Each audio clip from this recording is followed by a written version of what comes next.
Indo British advanced pain clinic నొప్పి మాయం surgery దూరం. For appointments 9155515563.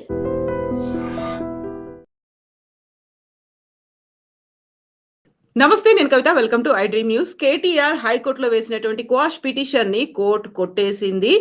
ఏసీబీకి అన్ని అనుమతులు వచ్చినట్టుగా అర్థమవుతోంది. నెక్స్ట్ అరెస్టే అనేటువంటి వాదనలు వినిపిస్తున్నాయి. అందులోనూ హైకోర్టులో జరిగినటువంటి వాదనలో పర్టికులర్ గా 409 మీద వాదనలు జరిగాయి. అయినప్పటికీ ప్రభుత్వ పక్ష అడ్వకేట్ తోనే ఏకీభవించింది హైకోర్టు. యాక్చువల్ గా నెక్స్ట్ స్టెప్ ఏముండబోతోంది, కేటీఆర్ కి ఉన్నటువంటి ఫెసిలిటీస్ ఎలా ఉంటాయి? మనతో పాటుగా ఉన్నారు హైకోర్టు అడ్వకేట్ శ్రీకాంత్ చింతల గారు. శ్రీకాంత్ గారు, నమస్కారం అండి.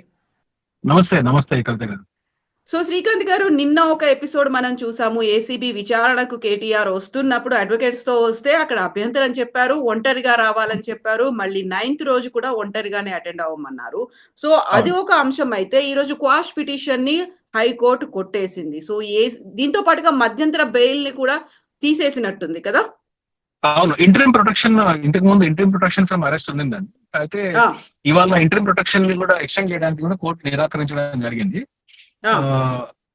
అదే అంటే బేసికలీ నిన్న లాస్ట్ వీక్ మొత్తం జరిగిన వాదనలన్నింటినీ కూడా అబ్జర్వ్ చేస్తే ఏంటంటే క్వాషబుల్ గ్రౌండ్స్ అనేవి ఈ కేసులో లేదు అని చెప్పి కోర్టు పరిగణించడం జరిగింది. అంటే ఇప్పుడు మామూలుగా అరెస్ట్ నుంచి ప్రొటెక్షన్ అనేది యాంటిసిపేటరీ బెయిల్ కూడా వేయొచ్చండి.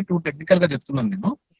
అయితే ఇది అరెస్ట్ నుంచి ప్రొటెక్షన్ కాకుండా క్వాష్ పిటిషన్ లో జరిగిన ప్రొసీడింగ్స్ కాబట్టి ఇంటరిమ్ ప్రొటెక్షన్ అనేది గ్రాంట్ చేయడం జరిగింది. ఇప్పుడు క్వాష్ పిటిషన్ క్లోజ్ అయిపోయింది కాబట్టి ఇంకా ఇంటరిమ్ ప్రొటెక్షన్ అరెస్ట్ చేయకుండా ఇంటరిమ్ ప్రొటెక్షన్ అనేది out of question. So court అందుకనే దాన్ని నిరాకరించింది. అది పోతే ఇప్పుడు వెంటనే అరెస్ట్ చేసేస్తారు చేయరు అనేది ఇట్స్ స్టేట్ అంటే ఇన్వెస్టిగేషన్ ఏజెన్సీ వాళ్ళు తీసుకోవాల్సిన నిర్ణయం. అది చేయొచ్చు, చేసే వీలుంది. మరి కేటీఆర్ గారు సుప్రీం కోర్టు దాకా వెళ్తారేమో మనం చూడాల్సిందే. ఇది అలా పెడితే కస్టడీ, కవిత గారు, కస్టడీలో ఇన్వెస్టిగేషన్ కి ఏసీబీ వాళ్ళు పిలిచినప్పుడు వారు లాయర్స్ ని నిరాకరించారు అని చెప్పి నిన్న వార్తలు చూసాం. అవును, ఏసీబీ విచారణలో లాయర్స్ ని రానివ్వలేదు అని చెప్పి అక్కడి నుంచి కేటీఆర్ గారు బయటకు వచ్చేయడం కూడా జరిగింది అని చెప్పేసి మనం చూసాం నిన్న.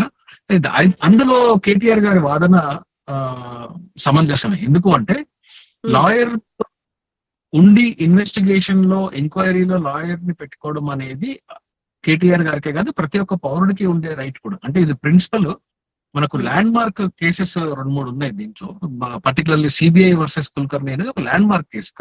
కస్టడీ పిటిషన్ అంటే అది okay, of course custody petition లో అయినప్పటికీ కస్టడీ తీసుకున్నప్పుడు, అరెస్ట్ అయిన తర్వాత కస్టడీ తీసుకున్నప్పుడు పోలీస్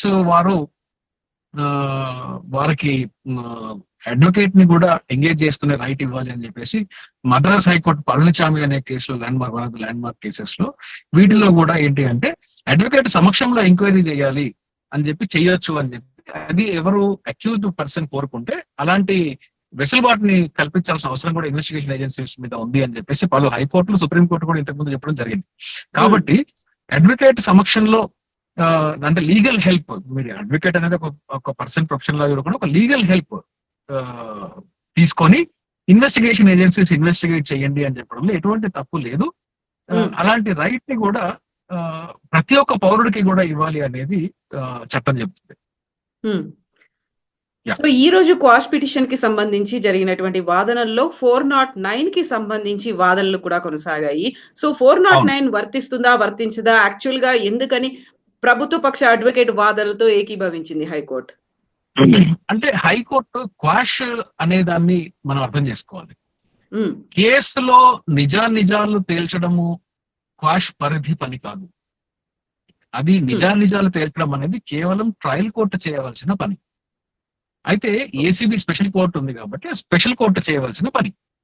ఈ స్పెషల్ కోర్టు చేయవలసిన అంటే నిజ నిర్ధారణ చేయవలసిన పని ట్రయల్ కోర్టుకు ఉంది కాబట్టి హైకోర్టు సాధారణంగా క్వాష్ జ్యూరిస్డిక్షన్ లో ఇందులో నిజాలు, ఇది నిజము ఇది అబద్ధం అని తేల్చడంలో ఉండదు.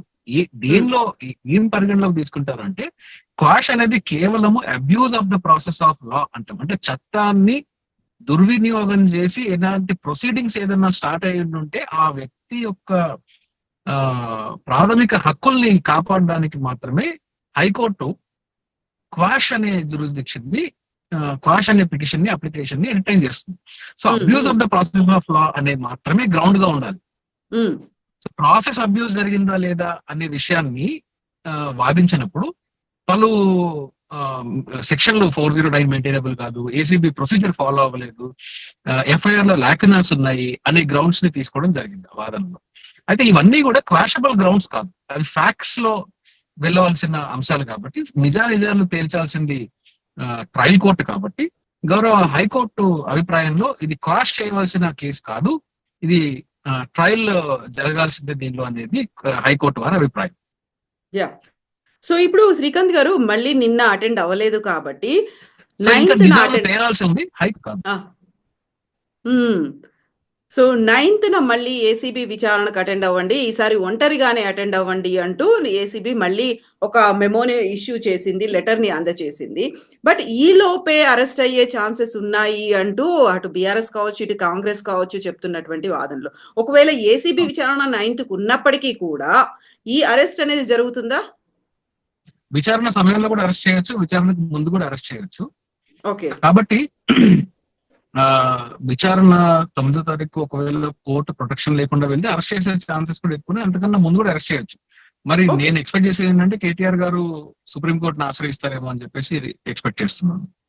ఇప్పుడు హైకోర్టులో దాని క్వాష్ పిటిషన్ ని కొట్టేశారు కాబట్టి సుప్రీంకోర్టులో ఎలా ఉంటుంది అనేది మనం ఏమైనా ప్రెడిక్ట్ చేయొచ్చా? ఇలా జరుగుతుంది లేకుంటే ఇది జరగదు, మళ్ళీ ప్రొటెక్షన్ ఇస్తారు అనేది ఉంటుందా?